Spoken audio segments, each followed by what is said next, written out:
Dengan adanya pengadilan, automatically masyarakat yang mengalami satu permasalahan terkait dengan malpraktek dan sebagainya atau kekecewaan terhadap pelayanan rumah sakit, pelayanan dokter segala macam bisa menggunakan bisa beracara di peradilan tersebut.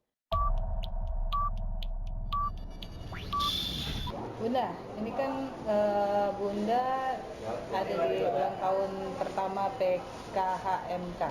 Betul. Angkatan kedua. Iya. Dan masuk pengurus juga. Belum, karena pengurusan baru angkatan pertama yang jadi pengurus. Ya. Bunda melihat ini apa nih PKHMK ini? Jadi PKHMK ini sebenarnya satu organisasi yang baru ya, dan ini baru jalan setahun tadi kan disampaikan. Terus tapi setahun ini pun pergerakannya cukup bagus, perkembangannya saya lihat karena apa? Karena komitmen dari pengurus yang ada, yaitu di pengurus itu di antara pendiri dan angkatan pertama ya. Kebetulan saya angkatan kedua, dan angkatan kedua memang yang paling banyak 30 orang, waktu itu 31 orang tepatnya ininya.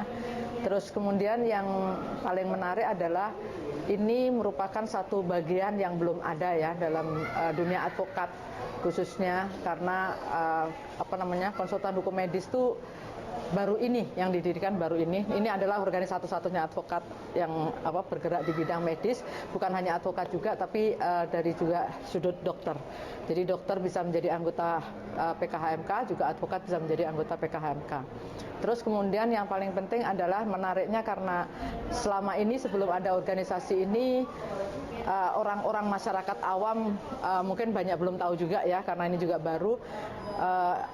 Kalau dia mengalami satu masalah terkait dengan malpraktek atau hukum-hukum kesehatan, atau mungkin kayak dokter yang melakukan satu kesalahan, bingung mereka akan melaporkan kemana gitu. Nah terus akhirnya dengan ada PKHMK ini diharapkan banyaklah berperan untuk mereka, memasyarakatlah supaya masyarakat yang membutuhkan bantuan ini tahu gitu.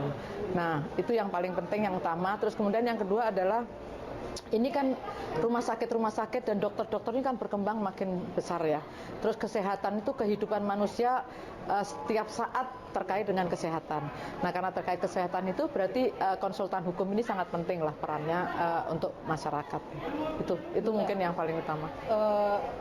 Dunia kesehatan dan medis itu kan terutama kedokteran itu kan kaku banget. Jadi kayak rumah ya, kokoh banget dan temboknya sangat tinggi. Betul. Nah, apakah menurut Bunda PKHMK ini bisa bikin jendela kecil dan pintu untuk agar masyarakat dan juga advokat bisa melihat apa sih di dalamnya menurut Bunda? Kalau menurut saya sih itu harus dan sangat dibutuhkan pada saat ini. Karena apa? Ya tadi disampaikan oleh Rizka tadi bahwa terlalu kaku. Dan kan kita lihat pun belum ada kan peradilan yang khusus mengenai hukum medis, belum ada kan.